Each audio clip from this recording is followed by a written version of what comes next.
Halo kru langit, selamat datang di Setinggi Langit. Channel yang bikin kamu ngerti dunia penerbangan, dari dasar sampai tinggi ke angkasa. Pernah nggak sih kamu mikir, gimana caranya pesawat yang super berat itu bisa terbang? Padahal badannya logam semua, sayapnya lebar banget, dan isinya penumpang kelas bagasi. Mari kita dengarkan penjelasan dari Pak Hijar. Ayo subscribe channel ini dan aktifkan loncengnya. Karena kita akan terbang bareng-bareng, setinggi langit. Sobat Plane Traveler atau sobat yang sering bepergian dengan memerlukan pesawat terbang.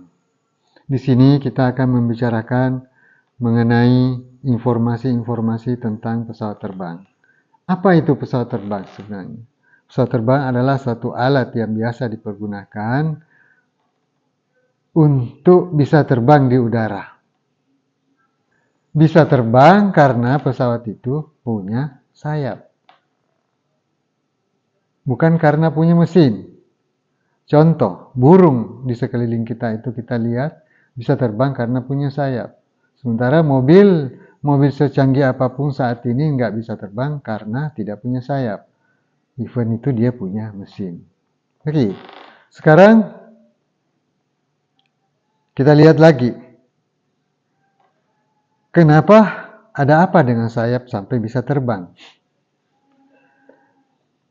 Pada zaman itu, orang-orang yang bergelut dalam dunia penerbangan atau mencoba untuk menciptakan, untuk mengetahui bahwa pesawat itu terbang, bagaimana caranya? Dia lihat burung elang sedang kalau terbang bisa terbang tinggi, dengan kecepatan tinggi, dengan segala macam karakter terbangnya, diambillah salah satu bulu daripada sayap burung elang itu. Kemudian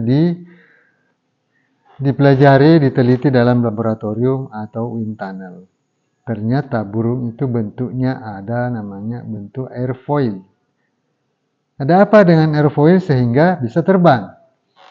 Airfoil itu adalah suatu bentuk yang sedemikian rupa bila mana berada dalam aliran udara atau sedang berhadapan dengan aliran udara, maka aliran udara tersebut akan terbagi dua. Sebagian aliran udara melewati permukaan atas sayap dan sebagian aliran udara melewati permukaan bawah airfoil. Aliran udara yang melewati bagian atas airfoil mengalami percepatan aliran. Akibatnya terjadi di sana tekanan statis udara di situ adalah kecil. Sementara di bagian bawah, aliran udara yang melewati bagian bawah airfoil mengalami perlambatan aliran. Akibatnya terjadi tekanan statik yang besar di bagian bawah airfoil. Karena adanya perbedaan tekanan di bagian bawah airfoil dan di bagian atas airfoil,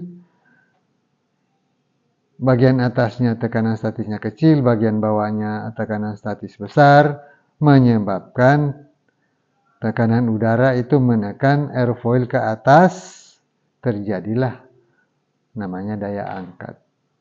Nah, selanjutnya,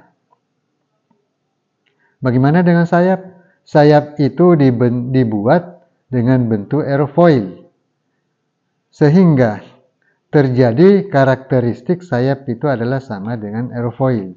Yang terjadi bahwa kalau sayap itu melewati aliran udara, terjadi aliran udara melewati bagian atas sayap dan ada yang melewati bagian bawah sayap. Aliran udara melewati bagian atas sayap mengalami percepatan aliran, sementara yang di bawah mengalami perlambatan aliran.